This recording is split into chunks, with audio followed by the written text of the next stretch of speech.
NFL Week 4 is here. It's time for some picks. Straight up and versus the spread. What's going on, BLV and NFL fanatics? It's Mitch here, back for another week of NFL picks. Week number 4 edition. We are looking to continue our hot streak. We are looking to keep killing this NFL season, and I'm really having a lot of fun this season. It's been a phenomenal start to the 2023 NFL season. Thank you guys so much for subscribing, for Gronk spiking the like button, which you should do right now, and also being active in the comment section. It makes my job so much more fulfilling and exciting, seeing new people pop in the chat, new people subscribing, new people watching, and thank you to all of the new people out there and the longtime supporters of the BLV. Before we get started picking these games, beginning with an awesome Thursday night game, the Packers and the Lions, which I'll be live on Thursday night, so don't miss that. I want to say hello to the people in the chat. We've got a lot of great people in the chat. We have ELB, a new member, says, let's go. We've got Singh in the chat. What's going on, Mr. Singh? How you doing, Harley Quinn? What's up, Daniel Berry? And hi, Laura. How are you? Let's start with the Thursday night football game. But before we do, guys, I've got to give you my record, of course. I almost forgot. So I got to give you my record. Let's update it, okay? So my NFL picks record for 2023 so far. My straight up record, 31-17.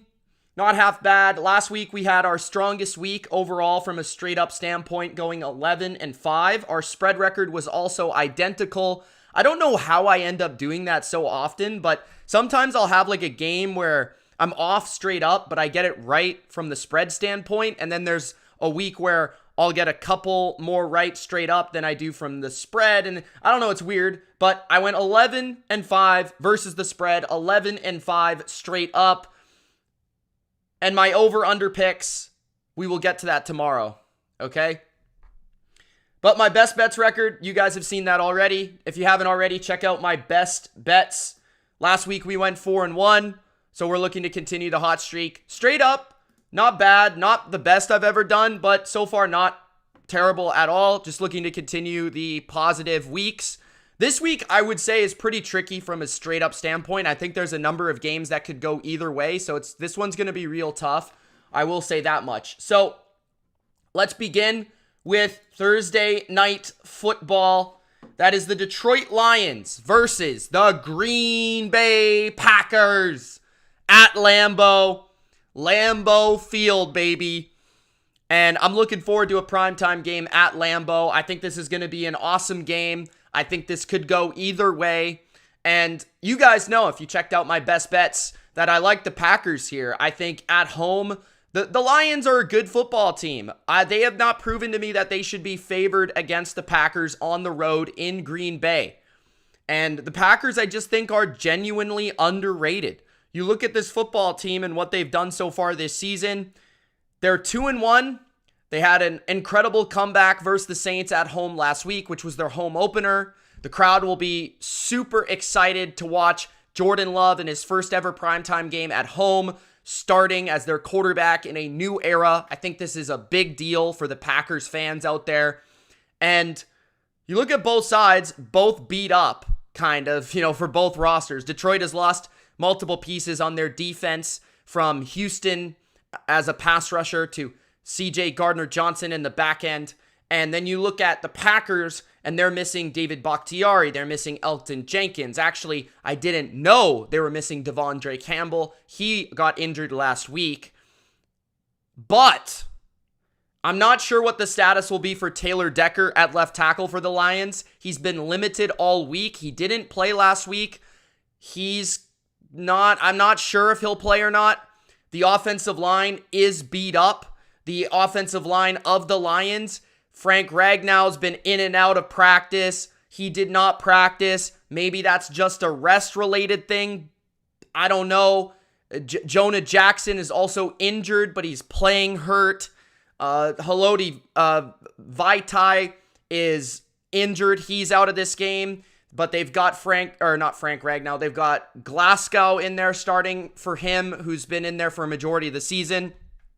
But the Lions are basically, they have like 4 guys on their starting offensive line, rather playing injured, might not play, might play. It's kind of the tricky situation to figure out, but I don't think they're 100% on the offensive line. We'll just say that much. David Montgomery might be back this week. Don't know if that's necessarily a good thing, honestly. I feel like I'm not the biggest David Montgomery guy. He does help, I guess, grind the football in a run-first game plan, which is what I expect for the Lions in this game. If you're going to attack the Packers, you want to run the ball. I think from a passing defense standpoint, this is probably the best pass defense the Lions have faced all year. If Alexander is playing, which he's been limited in practice and he's questionable to play, I'm thinking every player that's questionable for the Packers is going to give it a go because they've already ruled out 3 players. So my thought process says maybe the Packers, kind of like a few teams in the NFL, the questionables will go in this game. It would be big if Alexander plays. I'm not sure if Alexander will follow and track St. Brown. That's what I would do. I'm not sure if that's what they will do. But Douglas is a good corner as well. So they have multiple different corners that can match up in this one. And this is by far the best pass rush the Lions have played this season. This is Rashawn Gary. This is Kenny Clark. This is Preston Smith. This is a really good pass rush. Devontae Wyatt. They've got a first-round pick coming off the bench. And it's going to test this beat-up offensive line. Whether these guys go or not, this is going to be the toughest pass rush, especially on the road, that they faced, right? They faced the Chiefs without Chris Jones. They faced an Atlanta team that doesn't have a great pass rush. They actually have only 3 sacks on the season, the Atlanta Falcons. And they faced the Seahawks team who has very limited pass rush. So it's going to come down to, for the Lions, if they're going to win this game, I think they need to run the ball effectively. I think they need to be able to move the chains running the football and keep that pass rush at bay to be able to open up that play action. And I don't think the Lions will be shut down in this game. I just feel like their passing game is going to be limited as opposed to what it was against the Seahawks in Atlanta. I think this is a step up in competition. On the other side of the football, I think the Lions defense was playing the perfect matchup to get right versus Atlanta after a down game against Seattle. They were playing a team that has a very bad quarterback. In fact, I would argue that Desmond Ridder might be the second worst starter in the NFL, only in front of Zach Wilson. That's how bad he is. And the passing game for Atlanta is not good. Everyone knows that. So everyone goes into the games trying to stop the run. And Detroit has proven to us over the last 8 to 10 games from last year to this year that they're a good run-stopping team. So they played a perfect matchup at home to get right defensively, and they performed, and you have to give them credit for that. But now they'll be tested without some of those pieces defensively. Their pass rush against a good offensive line of the Packers, the back end with potentially Christian Watson coming back, where I'm a huge fan of Watson. I don't think any of these Lions corners can cover Watson on a consistent basis. I think he'll hit 2 or 3 big plays in this game, and Romeo Doubs has a really good start to this season. So I think that the Packers are a balanced offense. I think they can move the ball. I think they'll do well against the pass, and I think that's why they win this game. Could the Lions win? Absolutely. They're favored. They're going into Green Bay on the road. Not a lot of teams are going to be favored against Green Bay. The Lions are favored. Everyone's power rankings have the Lions above the Packers. There's a reason for that. They're a little bit more proven than this Packers team. But this is a hot take I sent out on Twitter earlier. And if you're not following me on Twitter, check it out, or the X, I guess we would call it now. The link is in the description if you want to follow me. But I basically said, like, the way Jordan Love is playing this year, the rhythm that the Packers are in on offense, this Packers team is better than the Packers team last year. This Packers quarterback play, I think, is better than Aaron Rodgers' play from last year. I'm going to state that as a hot take. I think Jordan Love is playing better this year so far through 3 games than Aaron Rodgers played last year. Aaron Rodgers was way too conservative last year. He never tried to go down the field. He tried to protect his touchdown interception ratio. He would take the sack. He wouldn't try to be aggressive. And I think Jordan Love has been the opposite. Maybe he's been more inaccurate. Maybe he's missing more passes, but at least he's taking chances and trying to make plays. So maybe he's a little bit more flawed, but he's playing within the actual structure of what Matt LaFleur wants to see. And he's been without Aaron Jones and Christian Watson, who I think will play in this game. So I'm going to take the Packers in a big spot at home. And I'd likely take Detroit if they were at home, but it's just, I'm going to go with the home team on Thursday night here on a short week. So give me the Packers to win. Give me the Packers with the points. We move to Sunday, which we've got a Sunday football game at London.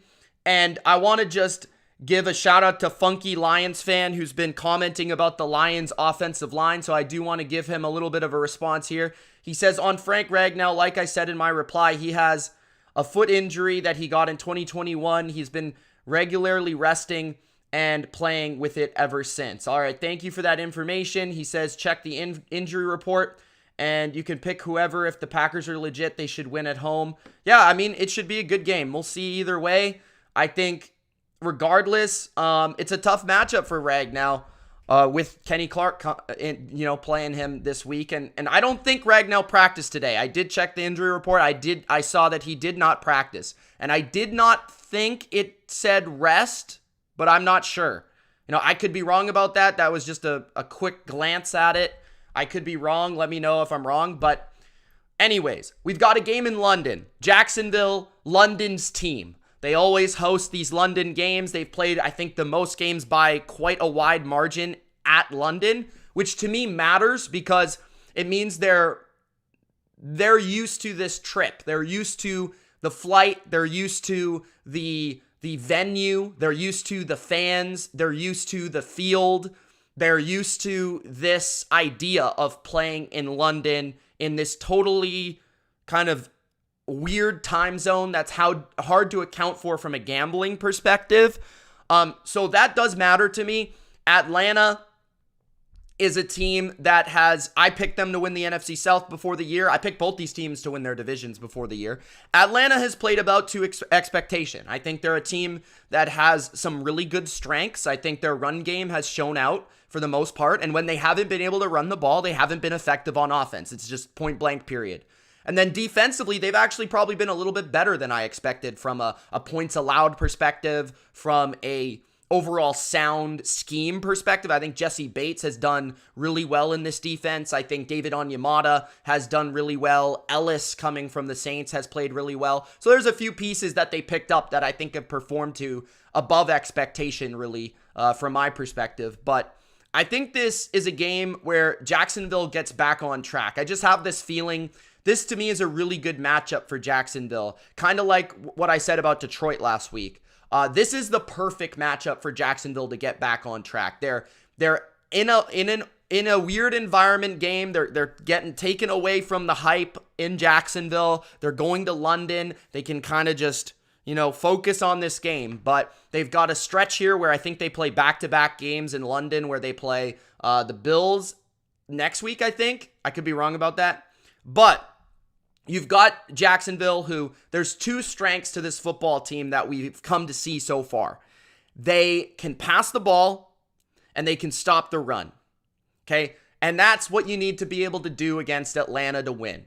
Atlanta's a very simple team for me to figure out. If they can run the ball, they can win the game. If the other team doesn't have great passing game, great quarterback play, they can win the game. But Jacksonville, this is the spot where they can get going. Now, I don't know if Calvin Ridley is going to have the revenge game that everyone expects, because A.J. Terrell is a pretty good player. And if they're one-on-one, I think A.J. Terrell will do a pretty good job out there. But I think the other pieces, like Christian Kirk in the slot specifically, I think could have a big game in this one.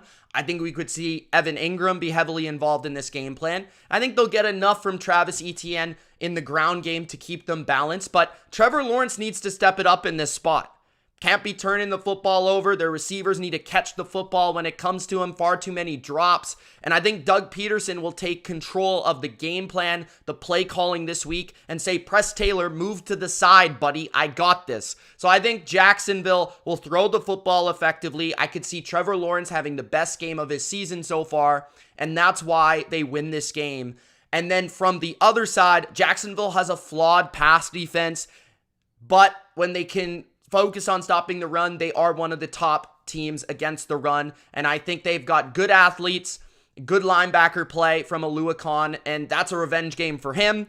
I think he comes through. I just don't think Desmond Ridder has enough here in this spot to win this game. So I think Trevor Lawrence wins, and I think Trevor Lawrence and the Jags cover this game.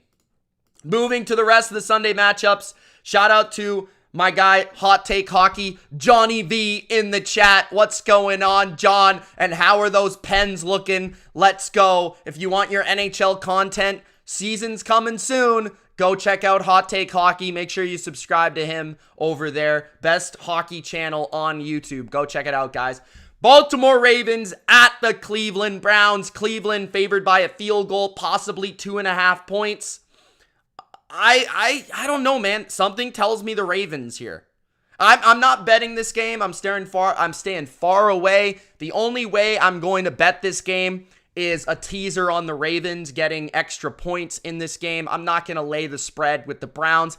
The thing that might be shifting my perspective is the Ravens getting back a bunch of players at practice. Now, I did see that Kyle Hamilton didn't practice today, which would be a big loss for the back end of that defense, but Marcus Williams practiced today, which is huge. Marlon Humphrey practiced today. Ronnie Stanley practiced today, and Tyler Linderbaum practiced today. Those are 4 of their best players, 2 on the offensive line, 2 in the secondary.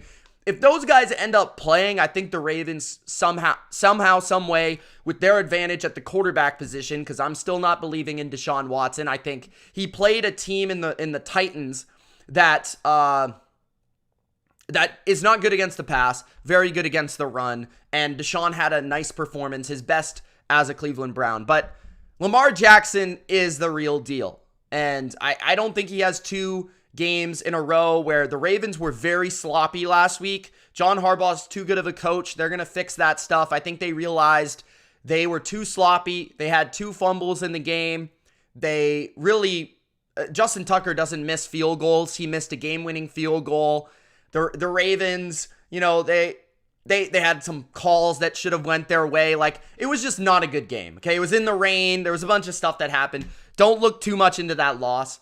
I will say Cleveland was impressive last week. Their defense continues to be extremely impressive. Their pass rush is lights out. But this is the best offensive line they would play. If the Ravens are fully healthy, and even if the Ravens aren't fully healthy, I think this is the best offensive line that the Browns have played. So I think that's a huge difference. You look at the Steelers' offensive line, which I don't think is very good. You look at the Titans offensive line, which might be the worst in the NFL. They dominated that unit. And the Bengals offensive line, which is decent, but obviously Joe Burrow had his issues in that game from an injury standpoint. So they're playing the best quarterback they've played all year. They're playing a multi-dimensional offense with balance. They're playing a team that has the best offensive line. And Baltimore's defense has been very good throughout this season. And if they're getting some players back in the secondary, I think that's going to be interesting. So this game could go either way. I don't know. I just have a feeling Ravens are the dog. I think the Ravens go to Cleveland. I think they pull this game out. It might not be pretty. I don't know. I think the Ravens pull out a close game in this one. So really, really good game. I've got the Ravens to win as the underdog plus 3 points. Next, the Cincinnati Bengals at the Tennessee Titans. I made this a best bet as well. I've got Cincinnati to win, Cincinnati to cover, minus 2.5. Why do I have Cincinnati to win? A couple people commented, oh, Mitch, Joe Burrow is hurt. You don't think I know that? You don't think I know that? Yeah, I know that, okay? Joe Burrow's hurt, all right? But Joe Burrow can do enough to win this game. He can do enough to win this game. Why? Because I'm picking Cincinnati's defense to win this game. Did you watch them against Matthew Stafford and the Rams? They had not 1, not 2, not 3, not 4, not 5, not 6, 7. 7 sacks. 7 versus the Rams. So I think the Bengals defensive line, as we saw last week, if you can control the game at the line of scrimmage versus Tennessee, if you don't get overwhelmed by their defensive line and you can overwhelm their offensive line, I think you can beat the Titans. So Trey Hendrickson, DJ Reader, Sam Hubbard, BJ Hill, those boys are going to be coming. And I think Logan Wilson's been playing like one of the best linebackers in football. The secondary played awesome against the Rams. Love what Big Lou is doing to adjust this defense from week to week. They're getting better with each week. I think they're starting to click, and I think they're going to be all over the Titans receivers. I think they're going to get pressure on Tannehill. And we've seen this unit shut down Derrick Henry in the past, and I don't think Derrick Henry's going to do enough here. So I think the Bengals defense is the reason they go to Tennessee, they win this game. On the other side of the ball, I just feel like the Bengals receivers will win their matchups on the outside. Now, I don't think the Bengals are going to run the ball that well. I think there is going to be times where Tennessee gets pressure and sacks Burrow, and Burrow's uncomfortable in the pocket. I certainly see that happening, but I also believe that there's going to be plays where T. Higgins, Jamar Chase, and Tyler Boyd just win their one-on-ones with these corners of the Titans that so far have struggled. We've seen the Titans have struggles against the Chargers passing game, against the Browns passing game. So, and even the Saints to a certain degree, although that game was really low scoring, the Saints, I think, had Derek Carr at 300 yards. So I think that Burrow will have a solid game, make clutch plays in the passing game, despite being injured, and their defense will win this game. So I got the Bengals -2.5 on the road. Then we've got the Denver Broncos on the road at the Chicago Bears in the Toilet Bowl. This is the worst game you've ever seen in your life. This game is awful. And in fact, before I break it down, I need to take a sip of water. Oh my gosh. This game sucks. But I'm going to take the Broncos here. I think you could get -3 potentially. -3.5. I'm not going to bet it because it's just that bad and it's unwatchable. And I don't want to bet on it. But if I had to, I'd take the Broncos to win, the Broncos to cover. If you thought I was going to come on to this video and pick Justin Fields, you're highly, highly mistaken. I don't know what I've shown throughout my history on this channel to pick Justin Fields. But that being said, this is what I'm doing. I am trusting Sean Payton in a huge bounce back spot to take care of business, to get his team motivated. And from what I've seen, yes, Denver's defense is a disaster, but the Bears can't throw the football. They can't throw the football. And the Broncos offense actually is pretty decent. Like, it's not that bad. Russell has been playing pretty good. Their offensive line's been playing pretty good. They've been able to run the ball well enough. They've been able to throw the ball pretty well, actually. Russell's making some plays outside of structure, out of the pocket. Jerry Jeudy, Cortland Sutton. These guys are making plays in the passing game. So I think the Broncos just have the superior offense, and that's why I'm going to take them here. They also have the superior coach. I'll take Denver to win, Denver to cover. Guys, if you haven't already, Gronk, spike the damn like button. All right, number 22. All right, the Miami Dolphins, the Buffalo Bills. The Bills are favored by a field goal, and I likely think it's going to be 2.5. At times it's been 2.5. At times it's been 3.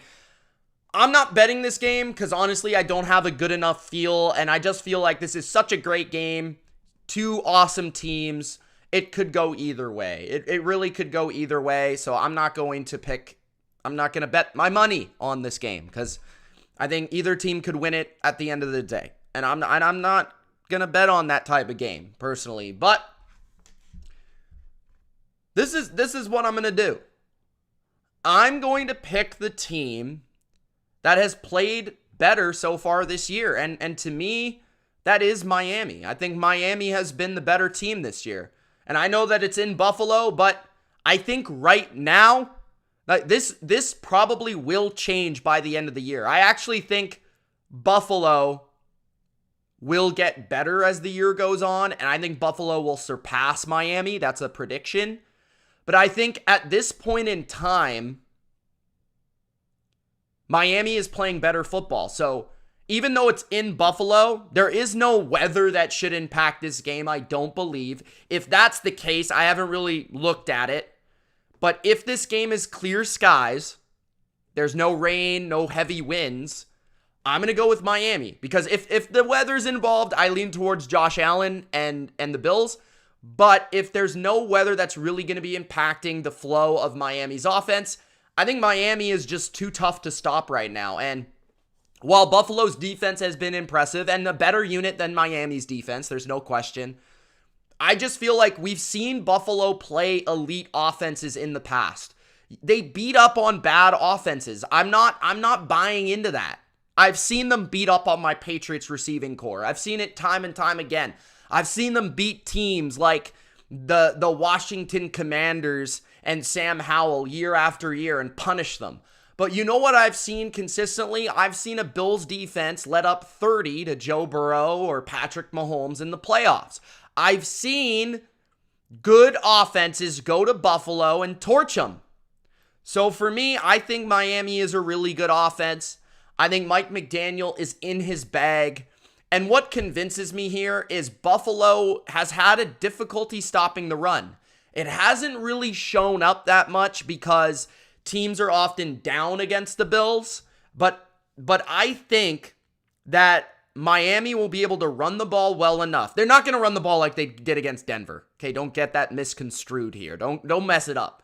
But they're going to run the ball, keep their balance, and I just think the Bills aren't going to be able to cover Waddle and Hill man-to-man. It's going to force them into zone, and Tua's just going to pick them apart piece by piece. Tua's getting the ball out quick.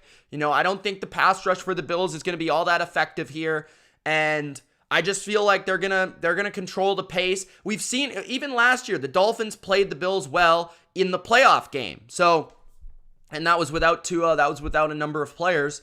Miami nearly won that game. So I feel like Miami is just playing better ball right now. Miami is in their zone. They're in their bag. They're playing better now. That will change probably by the end of the year, in my opinion, when Von Miller comes back and the Bills are figuring it out. But I think right now, Miami is playing better. Miami's offense is a well-oiled machine. They have the layers of their offense. The play calling of their offense is just working. And it's hard to figure out right now. And the Bills, I don't think they have the personnel like a New England to truly slow down Miami to a 24 spot. So I feel like the Bills are going to allow 30. And I just feel like their offense is a little too inconsistent. I think the Dolphins will get a couple stops, not really because Miami's defense is all that great, but I feel like they're going to get a couple stops where Buffalo just misses on something. Like we've seen far too often this year where Buffalo, they have these explosive plays, but they rely too much on it. Miami's defense is kind of designed to take away explosive plays, and we've seen Buffalo be too inconsistent on the underneath concepts. Allen missing a throw, their receivers failing to make a catch, drop a pass, them miss a block. Like, there's too much inconsistency in their execution right now. Miami's executing at a higher level. I think Miami's defense gets one or two more stops than the Bills. I think Miami wins this game. Maybe I'm wrong.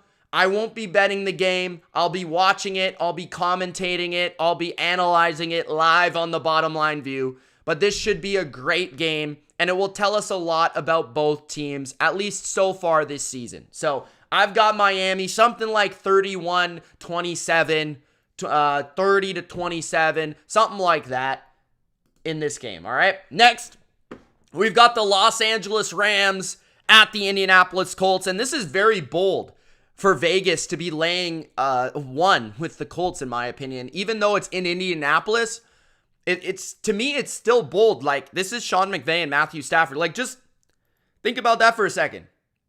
This is Sean McVay and Matthew Stafford versus Anthony Richardson and Shane Steichen. Like, Shane Steichen, great coach. But Anthony Richardson, rookie quarterback, rookie head coach. I've been very impressed with the Colts so far this year. It's really simple for me right now. I'm picking the proven commodities here. I'm picking the Rams. And I actually like how the Rams match up in this game. So first of all, Rams are coming off a game that they could have easily won, right? 2 turnovers that were kind of fluky by Stafford. Left tackle goes down. They let up a lot of pressure on the road, right? The defense of the Rams actually played pretty well. And the Colts were kind of fluky to beat the Ravens. So everyone is going to be like, oh, the Colts beat the Ravens. The Rams lost to the Bengals. They look bad on Monday night, all that stuff. I think everything balances out in this game. I think actually Stafford has a big game here because the way the Colts play, they're not going to get up in your face and play man coverage like the Bengals did against these no-name receivers, right? So I think Nakua is going to come back and play here for 10 catches over the middle of the field. All right, the Colts don't have the corners to really do that like the Bengals did. So I feel like Stafford's going to get in rhythm. He's going to make his plays. He's going to make some big-time throws. And typically McVay has had success against these type of defenses. Gus Bradley defense is from that Seattle tree. Who does Sean McVay own? He owns the Seahawks. He owns Pete Carroll. We've seen that before. So I feel like Stafford's going to have a 300-yard game. I feel like the Rams are going to get back on track offensively. And I think defensively, while the Colts are playing admirably, I think the Rams are a little bit underrated on that side of the ball. They just play really fundamentally strong. They don't really allow a lot of big plays. They tackle well. They're situationally coached well. And I think Raheem Morris is one of those guys you got to watch out for potentially being a head coach candidate. He's doing a lot with not a lot. So yeah, I'm gonna go with the Rams in a close one. I think it's something like 24-21, something to that degree. 27-24, something like that. But I'm gonna go with the Rams on the road in the Dome to win this game. Matthew Stafford, Sean McVay bounce back after a loss. Next game, we've got the Minnesota Vikings versus the Carolina Panthers. I'm going with Minnesota minus 3.5 and the Vikings to win. Chronic Impulse says Stafford is going to be running for his life. I actually don't think so. That's just my opinion. I think it's going to be a lot of quick passing and a lot of play action. Vikings, I think, win. I don't know how close it will be. This is actually kind of challenging, but I expect the Vikings to win by about 7 to 10 points. Carolina's defense looked out of sorts last week against Seattle, and despite being at home here, I think the Vikings are just going to throw all over the Panthers. I just think the Vikings, the way they're passing the ball right now, not getting enough credit, not getting enough respect. Cousins is going for 300 against everybody right now. Justin Jefferson is uncoverable. Jordan Addison's playing well. TJ Hawkinson's playing well. Their O-line's holding up. The run game's getting better. I just think the Vikings have one of the best offenses in football. And I think while Andy Dalton probably will start and he's better than Bryce Young right now, I think Carolina will be able to move the ball decent against this bad Vikings defense, especially at home. I just feel like Flores is going to send heat after Andy Dalton, and he's not really going to make the plays that Justin Herbert and those receivers were making, considering that Andy Dalton is not Herbert and Thielen is not Keenan Allen. I just don't see the Panthers keeping up in a shootout against an offense like the Vikings, and the Panthers defense is just completely beat up. They've lost more people to more injuries than any unit in the NFL, so I think Carolina gets shredded. And I think the Vikings win 30-20, 30-23, something to that degree. I'll take them to win, take them to cover here. The only reason I didn't make that a best bet is because the Vikings are on the road laying 3 in the hook, which scares me a little bit. That's the only reason I didn't make it a best bet. But I could end up betting on that game. Next, we've got the New England Patriots. I need a sip of water.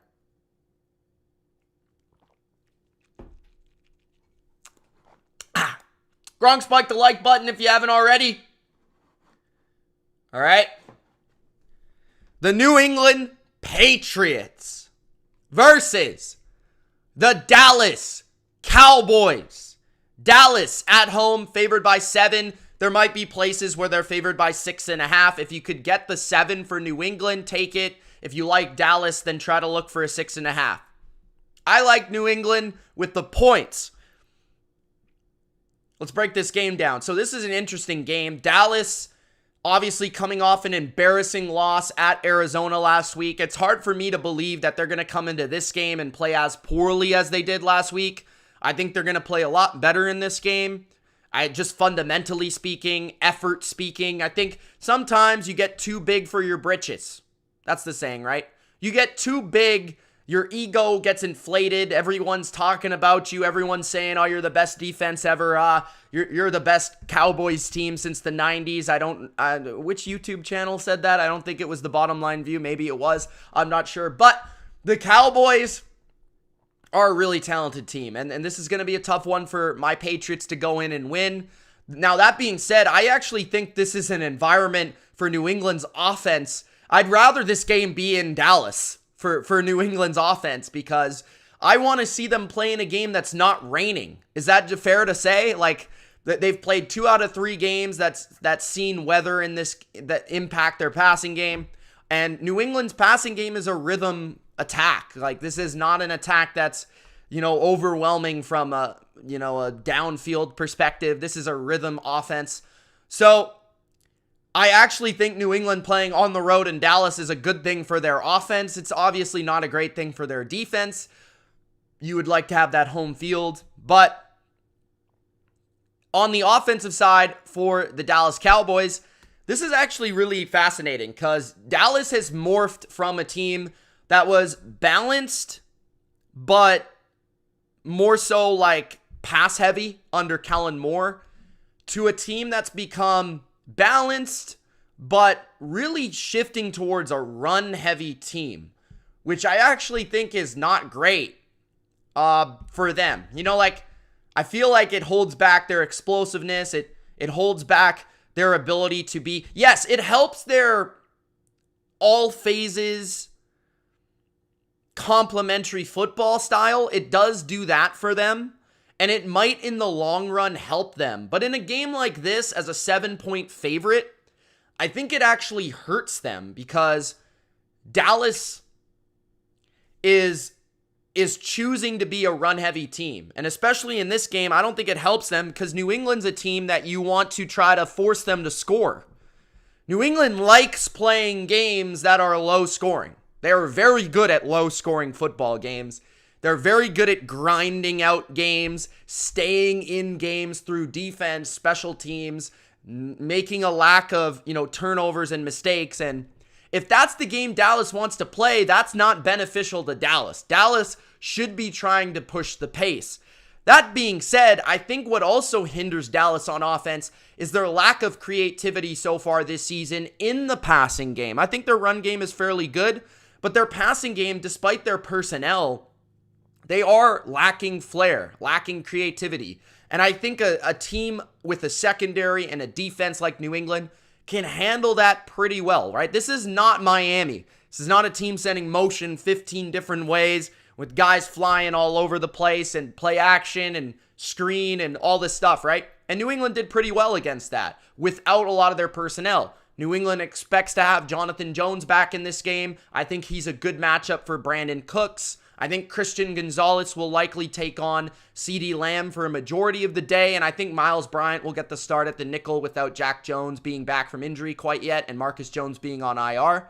But New England's defense has been phenomenal this year, and with Dallas being undermanned on the offensive line, right now they have 3 players in their offensive line. I think it's Tyron Smith, Tyler Biadasz, I think he's definitely going to be out because they just signed Billy Price to a contract. So I feel like their center's definitely going to be injured. Their left tackle, Tyron Smith, is hurt. And I think another one, I don't know if it's Martin or one of the other guys, is hurt. So if that's the case and they're down 3 offensive linemen, New England's defensive line has a chance to win them this game. Dallas is very well coached on the offensive line, so I don't necessarily see them losing the game because of their offensive line, but it could definitely hinder their running game and their pass protection and allow New England's defense to win that matchup, because I feel like New England's defense is better than Dallas's offense. I definitely feel that way. On the other side, I feel like Dallas's defense is better than New England's offense without question. But as we saw last week, they definitely have some things that you can attack. Their run defense at times was exposed by the Cardinals, and their lack of Trayvon Diggs certainly came to show us like what happens when they don't have two dominant corners on the outside. Deron Bland is certainly a downgrade there. So can Mac find some rhythm through the passing game? I think the way that New England attacks this game on offense is they run the ball and they utilize a lot of play action, and they keep that pass rush at bay. And I think you're going to see quite a few short passes from the empty as well in order to attack some of these matchups that maybe New England will be able to take advantage of from a tight end and a non-Gilmore matchup at the wide receiver position. I think Kendrick Bourne, specifically could have a pretty good game here. If Parker is being covered by Gilmore, I think Bourne could be the guy that does see a good matchup, whether it's against Jordan Lewis or against Deron Bland. So, and then one of these tight ends, whether it's Gesicki or Henry, should have a good matchup. Whoever's not being covered by Curse, who's a really good tight end stopper for the Cowboys. So New England's offensive line is intact. It's the healthiest it's been. There is a question about what's going on with Cole Strange, but Trent Brown's been arguably the best tackle in the league. So I think New England hangs around in this game. Ultimately, I think Dallas is too talented, but I could see New England winning this game. It's going to be close. It's going to be a one-possession game. I don't think New England is going to get blown out by anybody this season. We've seen them play the Eagles. We've seen them play Miami. They literally tried to get blown out in both games, and they didn't get blown out. So I think New England hangs around. I think New England makes it real tough on Dallas. But I think this is a must-win in a way for Dallas. They play the 49ers next week. If they lose this game and they lose next week, they're 2-3. So this is a big game for New England, but this might be an even bigger game at home for Dallas.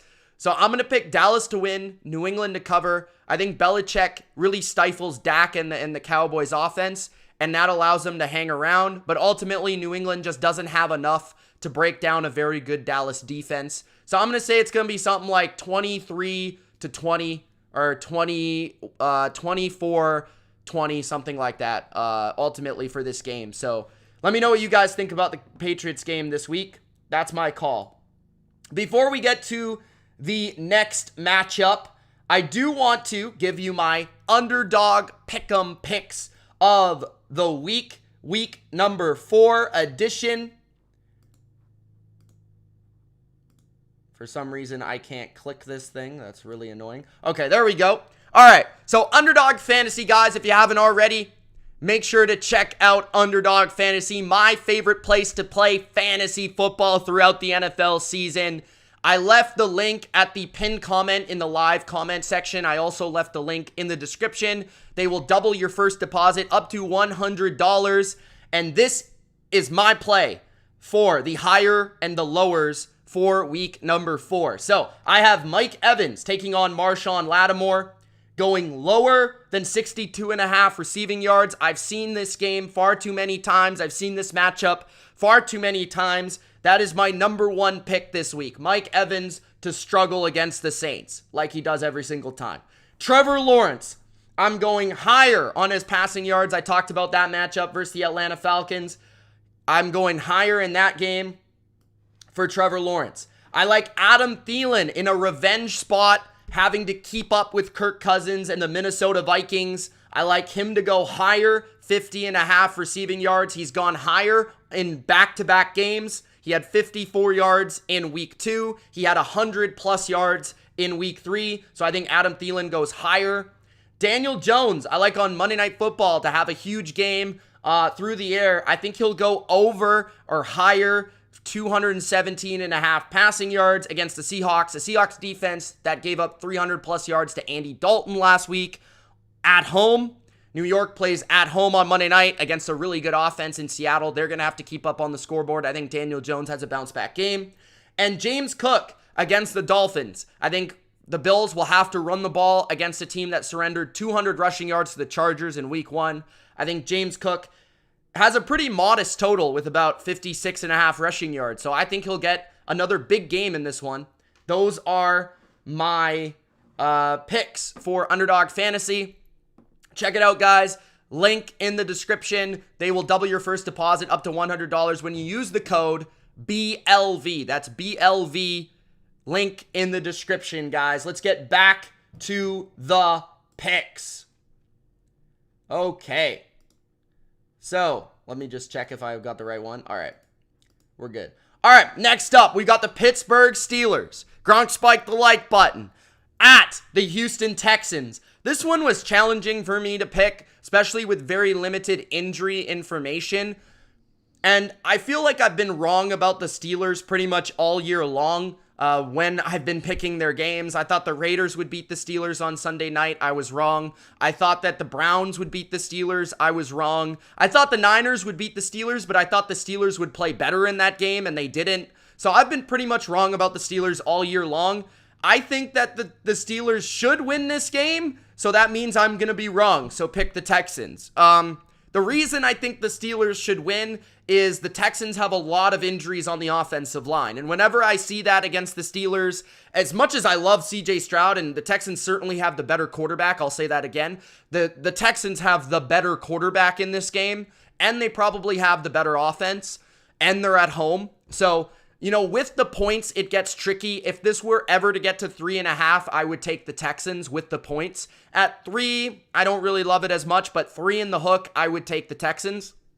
The Steelers, I think, are pretty overrated right now, but I do feel like they have one matchup that they can expose, which is their defensive front versus the Texans' offensive line that is missing a lot of pieces. So I think TJ Watt and Alex Highsmith just make enough plays in this game to win. It's not like the Texans' defense is overwhelmingly good. It's probably a little bit better than the Raiders. So I feel like they should be able to move the ball decent enough to put up 20 to 24 points. And meanwhile, I think the Steelers can win that type of grinded out affair with Mike Tomlin as their coach against a rookie staff in the Texans. I'm sorry about the guy mowing the lawn outside. I'm sorry about that if you can hear that. I hope you can't.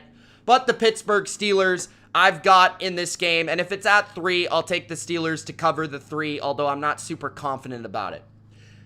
Next, we've got the Tampa Bay Buccaneers at the New Orleans Saints.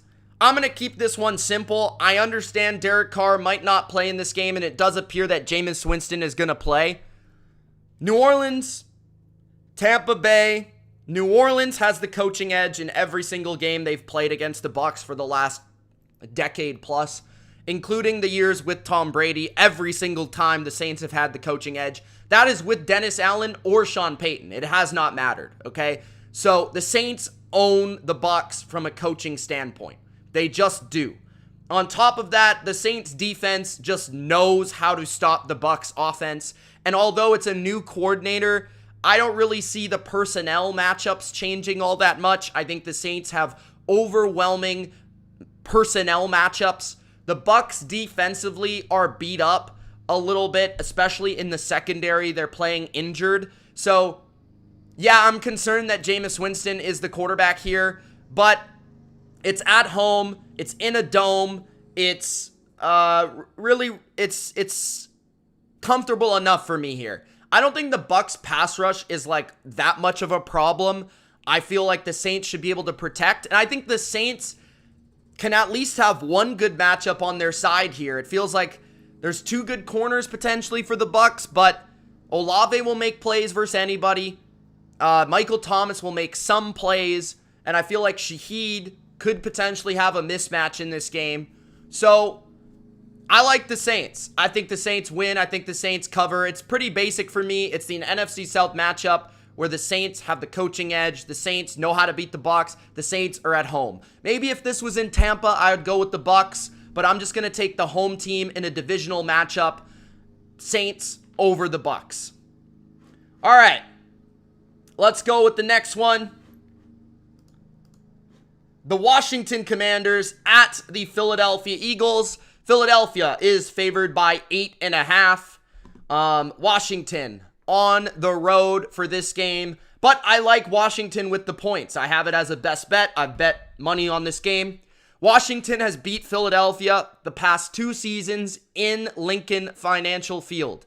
So for as much as you want to say about Philadelphia being dominant at home, they have lost to Washington. One of the few teams that just, I don't know, for whatever reason, Washington plays the Eagles really well. They beat them last year by double digits. They beat them in 2021 as well. And I think Washington goes into Philadelphia and makes this one really, really close. Do I think that Washington wins? I'm not going to be that bold, but I think they're going to cover 8.5. I think this game will be close. A lot of people are talking about Washington. They suck. They got blown out by the Bills. They shouldn't even be on the same field as the Eagles. Bro, are you serious outside right now? It's actually crazy. But I think that the Eagles will win because I don't know. I don't trust Washington's offensive line enough at the end of the game to come through with the win. In a close game, I just feel like the Eagles will protect better than Washington at the end of the day. So I think that the Eagles will win this game because of their protection and the lack of protection for Washington. But I think Washington's ability to match up with the Eagles from a defensive line perspective to their offensive line perspective. And this is a big deal. Washington has proven that their boys, their front four, does not get pushed around by the Eagles. They do not get ran over. They do not get pushed around up front. And we've seen that over the last couple of seasons. Jonathan Allen, Daron Payne, Chase Young, Montez Sweat. These guys come to play and they play competitively.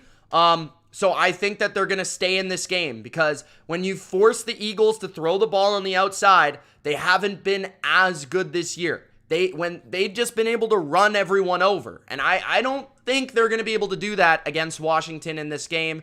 And I trust how Ron Rivera has game planned against this specific Eagles team to make it close. And I also like Sam Howell as an underdog. He has that just gamer quality where he's going to make some crazy throws. He's going to scramble and break a tackle and do some crazy stuff. I like him as a feisty underdog to make some plays, but I just feel like Philadelphia, they had their best game last week as a full team. They are the more talented team, and I think they just find a way to make 1 or 2 more plays at the end of the day. But I do think this game is actually going to be closer than a lot of people think. So I will take Washington with the points, the Eagles to win the game. Next up, the Arizona Cardinals at the San Francisco 49ers. 49ers favored by 2 touchdowns and the extra points, a full 14. This is a spot for me where I'm not going to bet it because it's an outrageous number. But I'm going to take the 49ers to win, and I'm actually going to take the 49ers to cover. I'm not going to take the Cardinals. Despite being a cover machine so far this year, I will take the Niners because why? I think this is an emotional game. Humans are very emotional, and I feel like the Cardinals just won their Super Bowl. They beat the Cowboys. I think this week they're going to fall back down to earth. I think they're going to get destroyed. I feel like the Niners, they have 10 days rest. The Niners are going to have scouted the Cardinals. They have an outrageous advantage from a skill standpoint, and they also have a great coach. Something that might not be the case with Dallas. We've yet to really determine that. But I think the Niners, because the Cowboys lost to the Cardinals, will be fully attentive to what took place last week and will play hard, not like Dallas. Dallas did not play hard last week. They did not play well enough fundamentally. They made too many mistakes. They didn't execute in the red zone. I think the 49ers come out and they blow the Cardinals out early, and then ultimately their defense takes care of business because if the Cardinals are behind, they've got no shot, right? When the Cardinals are in front, this has been why they've been so good this year. They've been in front early. They've gotten early leads. They're able to run the ball actually pretty well. Their offensive line isn't half bad. But when you make Josh Dobbs participate in the game as a pure passer, you're going to punish the Cardinals. And I feel like you'll punish the Cardinals defense with balance. When they know you're going to pass, well, they can be creative, sending blitzes, doing their thing on the outside. And the Cardinals corners are actually not that bad. But I've got the Niners to win, the Niners to cover, the Niners to jump on the Cardinals early and put them out of commission. So Niners win, Niners destroy at home. Next, the Las Vegas Raiders at the Los Angeles Chargers. We still don't know who the quarterback will be for the Raiders. It could be Jimmy Garoppolo. It could be Aiden O'Connell. It could be Brian Hoyer. I have no idea. The Raiders, though, disappointing loss to the Steelers at home on Sunday night. That's a game they needed to win. McDaniels messed up the clock situation. Garoppolo had a really bad game. The Chargers, they beat the Vikings, barely. They tried to lose the game multiple times in Minnesota, but they found a way to win ultimately with an interception on the last play of the game, despite Brandon Staley going for it on 4th and 1 at his own 27-yard line. Yes, he went for it at his own 27-yard line on 4th and 1. But I think the Chargers win. I think the Raiders cover. The Raiders split with the Chargers last year. Both games, Raiders won one game. Raiders lost by 5 in the other game.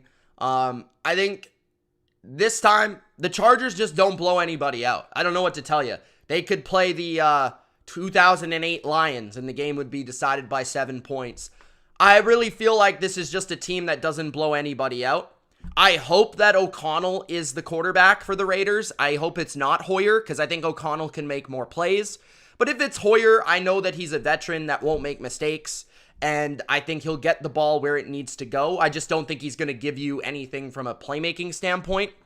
The Raiders, I think, will be able to run the ball in this game. The Chargers can't stop the run. And I think that the Chargers have proven to be a really bad pass defense this year. Devontae Adams and Jacoby Myers, I think both will have pretty good games in this one.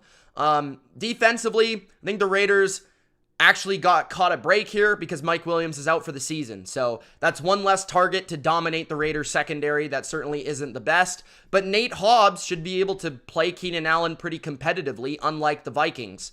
So I think that there's matchups in this game that the Raiders can stay competitive. I think that the way the Chargers play, the amount of mistakes they make, the amount of chargering that they do on a weekly basis keeps their opponents in games, no matter who their opponent is. So I'm going to take the Raiders with the points, Chargers to win the game in a close one. Next, the Kansas City Chiefs at the New York Jets. This has been my biggest bet of the week so far. I've got the Chiefs to win and the Chiefs to cover pretty convincingly. I understand this is a primetime game on the road, but the Chiefs are good in primetime games. I don't know if you've watched them over the past few years. They get up for these games, and they usually blow out bad teams. And in my opinion, the Jets are a bad team. The Jets have actually legitimately zero offense. Like, I don't know if the Jets can score 14 points in this game. Their offensive line is atrocious. Their run game, everyone is just stacking the box because Zach Wilson can't do anything. The Chiefs have a very good defense so far this year, and they have pretty much all their personnel intact. They're playing elite right now. They're shutting everybody down. And then on the other side of the ball, yeah, people will probably be like, oh, it's the Jets defense getting 9.5 points. The Chiefs are going to move the ball. I've seen the Jets get the ball moved on them this year. If there's not any elements to help them, the Chiefs should be able to execute, right? The Jets play a pretty basic defense, and yeah, they have really good personnel, but Andy Reid's going to be able to pick it apart from a scheme standpoint, and the Chiefs do have a really good interior offensive line that can protect Quinnen Williams and not allow him to disrupt this game and take over this game. I think Travis Kelce will be a problem for the Jets. I think he should have a big game here. And I think the Chiefs just slowly but steadily move the ball down the field, control the game, put up about 24-27, and win this game 27-10, something like that. And they ultimately cover the spread. I don't see the Jets scoring, and I don't see the Jets turning the ball over enough defensively, even at home, to make this a really competitive game. Maybe I'm wrong. Maybe the Jets' special teams comes to play. Maybe their defense gets a pick six. Maybe they force multiple turnovers. I just think Mahomes is too good. I think the Chiefs' offensive line's too well schooled. They're too well coached, that team. I just feel like they're a veteran team. They know what to do. They know how to play this game. They're going to win. They're going to win with professionalism in this one on Sunday night. And Monday Night Football. Oh, yeah. If Taylor Swift shows up, it's going to be Travis Kelce for 3 tutties. The Seattle Seahawks at the New York Giants. This might be like my surprising pick of the week. It shouldn't be because the Giants are actually favored. I'm picking the Giants. I didn't think I would at the start of the week, but I'm picking the Giants at home. I do not like what I've seen from the Seahawks defensively. The Seahawks are traveling on Monday Night Football across the country to go to New York, going West Coast to East Coast. Man, holy smokes. Can you guys hear that? Sorry about that. The Seahawks going West Coast to East Coast. The Giants having to play at home, but they've gotten 10 days of rest here. They've gotten 10 days to get rested up. They've had a lot of injuries on the offensive line. Hopefully, maybe they'll get a little bit healthier. But even if they don't, this isn't the type of matchup for Seattle where Draymond Jones actually went down last game. Seattle's defensive line, their pass rush is not good, right? Their pass rush is not very good. Their secondary has been giving up big play after big play. They can stop the run, but I think the Giants, Brian Daboll is a very smart coach. And what I like about this matchup for the Giants defense is Geno has shown one weakness throughout his career as a starter, and it's against the blitz. It's against the blitz. The Giants are a blitz-heavy defense, and I think their corners are fast enough to match up with DK Metcalf and Tyler Lockett. I like this matchup a lot for the Giants. They're at home. Again, I like the Giants here. I don't know. I like it. Monday night, they need to win this game. They can't lose another game. They need to win it. I think they win it. I think they go 2-2. Both teams will be 2-2. Seattle's missing a lot of pieces on defense. I think the Giants win. The Giants cover the 1 point. That's maybe the surprising pick of the week on Monday night. Thank you guys for watching. Thank you guys for tuning in to the BLV for another week of NFL picks. Week 4. Enjoy it. Good luck on your bets. Gronk, spike that like button if you haven't already. Subscribe if you haven't already. It's Mitch. Thank you so much. And we'll see you tomorrow night for Thursday Night Football. Packers and the Lions. Peace, guys.